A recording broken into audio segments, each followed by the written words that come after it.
Hello everyone, কেমন আছো তোমরা? আশা করি সবাই ভালো আছো। আমিও ভালো আছি। আজকে আমি ময়দার কলা রুটি বানাবো, তাই ময়দা নিয়ে নিলাম। আন্দাজ মতো নুন দিয়ে দেবো। শুকনো ময়দাতে নুন ভালো করে মিশিয়ে নেব। এবারে জল দিয়ে ভালো করে মিশিয়ে নিতে হবে। 1 কাপেরও বেশি জল লেগেছে আমার।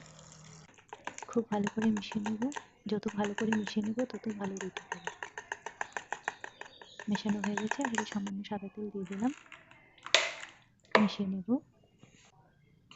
মেশানো হয়ে গেছে, এবারে আগুন ধরিয়ে দেবো। আগুন ধরিয়ে নিলাম। তাওয়া বসিয়ে দেবো। তাওয়া গরম হলে সাদা তেল দিয়ে দেবো। সাদা তেল দিয়ে দিলাম। তেল গরম হলে ব্যাটার দিয়ে দেবো। তেল গরম হয়ে গেছে, এবারে ব্যাটার দেবো। এপিঠ ওপিঠ ভালো করে ভেজে নেব। ভাজা হয়ে গেছে, নামিয়ে দেবো। আবারও সামান্য সাদা তেল দিয়ে দিলাম।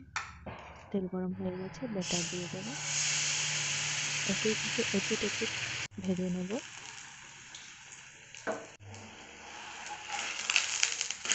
ভাজা হয়ে গেছে, এবারে নামিয়ে নেব। গরম গরম খেতে খুবই ভালো লাগবে। এবারে গরম রুটি আমি আলুর তরকারি দিয়ে খেয়ে নেব। আর তোমরা যারা আমার এই ভিডিও দেখছো তোমাদের জানাই অসংখ্য ধন্যবাদ।